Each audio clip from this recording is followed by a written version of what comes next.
Hello friends, તમારું સ્વાગત છે મારી ચેનલમાં। આજે આપણે બનાવીશું ટ્રેડિશનલ રીતથી એકદમ ટેસ્ટી અને ચટપટું ગુંદા કેરીનું અથાણું। સાથે આપણે એકદમ સરળ રીતથી અથાણાનો મસાલો પણ બનાવીશું અને અથાણું આખું વરસ સારું રહે તેની માટે ધ્યાનમાં રાખવાની બધી જ ટિપ્સ પણ જોઈશું। તો ચાલો બનાવી લઈએ એકદમ પરફેક્ટ માપ સાથે ગુંદાનું અથાણું। જો તમને મારી રેસીપી સારી લાગે તો લાઈક કરી ચેનલને સબસ્ક્રાઈબ કરજો। ગુંદાનું અથાણું બનાવવા માટે અહીંયા મેં 500 ગ્રામ જેટલા મીડિયમ સાઇઝના ગુંદા લઈ લીધા છે।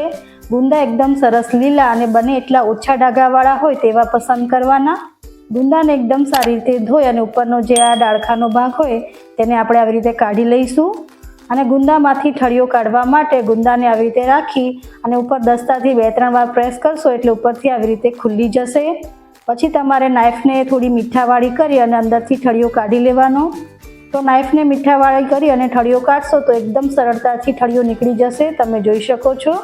તો આવી રીતે આપણે બધા જ ગુંદામાંથી ઠળિયા કાઢી લેવાના। તો અહીંયા મેં બધા જ ગુંદામાંથી ઠળિયા કાઢી અને ગુંદાને રેડી કરી લીધા છે। તો આપણે તેને સાઈડમાં રાખીશું અને હવે આપણે અથાણાનો મસાલો બનાવીશું। તો એની માટે અહીંયા મેં અડધો કપ જેટલા રાઈના કુરિયા લઈ લીધા છે, તેને આપણે થાળીમાં આવી રીતે ફેલાવી દઈશું। રાઈના કુરિયાને મેં મિક્સર જારમાં અધકચરા પીસી લીધા છે। તો અધકચરા પીસી અને એડ કરવાથી અથાણાનો મસાલો એકદમ સરસ બને છે। સાથે અહીંયા મેં 1/4 કપ અને વજનમાં 30 થી 35 ગ્રામ જેટલા મેથીના કુરિયા લઈ લીધા છે, તેને પણ આપણે મિક્સર જારમાં અધકચરા પીસીને એડ કરવાના અને થાળીમાં આવી રીતે ફેલાવી દઈશું। સાથે અહીંયા મેં 3 ટેબલસ્પૂન જેટલી અધકચરી પીસેલી વરિયાળી લઈ લીધી છે, તો તેને પણ આપણે થાળીમાં એકદમ સારી રીતે ફેલાવી દઈશું। 2 ટીસ્પૂન જેટલી હળદર લીધી છે, તેને પણ આપણે એડ કરી દઈશું અને સાથે અહીંયા 1/2 ટેબલસ્પૂન જેટલી હિંગ એડ કરી દઈશું અને હવે અહીંયા 3 ટેબલસ્પૂન જેટલા તેલને એકદમ સારી રીતે ગરમ કરી અને એડ કરી દઈશું। તો તેલ એકદમ ગરમ હોય ત્યારે જ ઉમેરી દેવાનું અને એકદમ સારી રીતે હલાવી દઈશું। તેલ ગરમ હશે એટલે બધો જ મસાલો છે તે એકદમ સારી રીતે શેકાઈ જશે।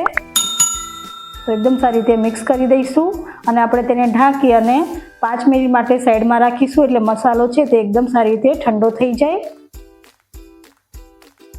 5 મિનિટ પછી આપણે ચેક કરીશું તો મસાલો છે તે એકદમ સારી રીતે ઠંડો થઈ ગયો છે અને બધા જ મસાલો છે તે એકદમ સારી રીતે શેકાઈ પણ ગયો છે।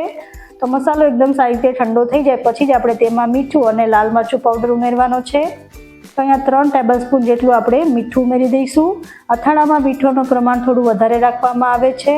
સાથે અહીંયા આપણે 5 ટેબલસ્પૂન જેટલું કશ્મીરી લાલ મરચું પાવડર ઉમેરી દઈશું। તો અથાણામાં હંમેશા કશ્મીરી લાલ મરચું પાવડરનો જ ઉપયોગ કરવાનો, તેનાથી અથાણાનો કલર એકદમ સરસ આવશે અને અથાણું વધારે તીખું પણ નહીં બને। બધી જ વસ્તુને એકદમ સારી રીતે મિક્સ કરી લીધી છે, તમે જોઈ શકો છો। તો અહીંયા આપણો અથાણાનો મસાલો એકદમ સરસ એવો રેડી થઈ ગયો છે। તો અથાણાના મસાલાને આપણે સાઈડમાં રાખીશું અને હવે તેમાં એડ કરવા માટે આપણે કેરી જોઈ લઈશું।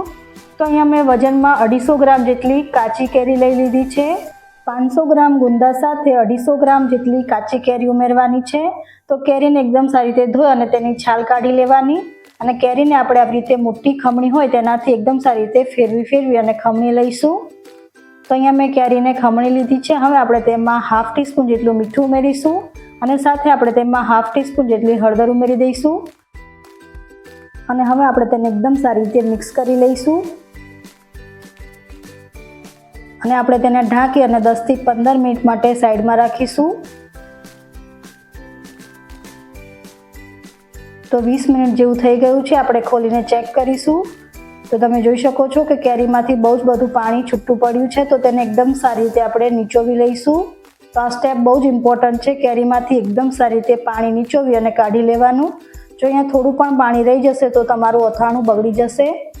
તો એકદમ સારી રીતે નીચવી અને બધું જ છીણ છે તેને આપણે એક પ્લેટમાં કાઢી લઈશું અને જે આ પાણી નીકળ્યું છે તેને તમે બીજા કોઈ અથાણા બનાવવા માટે ખાટું પાણી તરીકે ઉપયોગમાં લઈ શકો છો અને જે આપણું આ કેરીનું છીણ છે તેને જે આપણે અથાણાનો મસાલો બનાવ્યો છે તેમાં એડ કરી દઈશું અને એકદમ સારી રીતે મિક્સ કરી લઈશું। જો તમારે અથાણાનો મસાલો ઘરે ના બનાવવો હોય તો બહાર જે રેડીમેડ પેકેટ આવે છે તે પણ તમે લઈ શકો છો। તો તે મસાલો તમારે 250 ગ્રામ જેટલો લઈ લેવાનો। તો અહીંયા આપણો ગુંદામાં ભરવા માટેનો એકદમ પરફેક્ટ મસાલો રેડી છે। તો તેને આપણે ગુંદામાં એકદમ સારી રીતે દબાવી અને ભરી લઈશું। તો તમે જોઈ શકો છો આવી રીતે આપણે ગુંદામાં મસાલો ભરી લઈશું. તો એકદમ સારી રીતે દબાવી અને આપણે બધા જ ગુંદામાં મસાલો ભરી અને ગુંદાને રેડી કરી લઈશું. અને જે આ મસાલો બચ્યો છે તેને આપણે ગુંદાની ઉપર એકદમ સારી રીતે ફેલાવી દઈશું, જેના લીધે ગુંદાની ઉપર પણ એકદમ સારો એવો મસાલાનો ટેસ્ટ આવી જશે. તો આવી રીતે આપણે જે મસાલો બચ્યો છે તે બધા જ મસાલાને આપણે એકદમ સારી રીતે ગુંદા ઉપર દબાવી દઈશું. અને હવે આપણે તેને ઢાંકી અને 7 કલાક માટે મૂકી દઈશું. તો 7 કલાક પછી આપણે ચેક કરીશું તો ગુંદા અને મસાલો બધું એકદમ સારી રીતે મિક્સ થઈ ગયું છે. તો હવે આપણે તેને કાચની બરણીમાં ભરી લઈશું. તો અથાણાને હંમેશા કાચની બરણીમાં જ સ્ટોર કરવાનું. બરણી એકદમ સાફ હોય તેવી જ યુઝ કરવાની. તો ગુંદાને આપણે એકદમ સારી રીતે દબાવી અને બરણીમાં ભરી લઈશું. તો આવી રીતે આપણે બધા જ ગુંદાને મસાલા સાથે એકદમ સારી રીતે દબાવી અને બિલકુલ એર ના રહે એવી રીતે આપણે તેને બરણીમાં ભરી લઈશું. અને હવે આપણે તેમાં તેલ ઉમેરીશું. તો અહીંયા મેં 1.5 કપ અને વજનમાં 250 ગ્રામ જેટલું તેલ લઈ લીધું છે. તો તેલને એકદમ સારી રીતે ગરમ કરી લેવાનું અને પછી એકદમ સરસ એવું ઠંડુ થઈ જાય પછી જ તેને અથાણામાં ઉમેરીશું. તો અહીંયા તમારે ધ્યાન રાખવાનું છે કે તેલ એકદમ સરસ એવું ઠંડુ થઈ જાય પછી જ તમારે તેને અથાણામાં ઉમેરવાનું છે.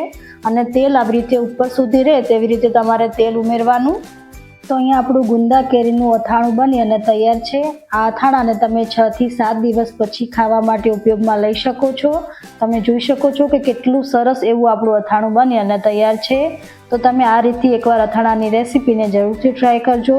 તમારું અથાણું આખા વર્ષ સુધી બિલકુલ બગડશે નહીં. જો રેસીપી સારી લાગી હોય તો લાઈક અને શેર કરી ચેનલને સબસ્ક્રાઈબ કરજો. Thank you for watching.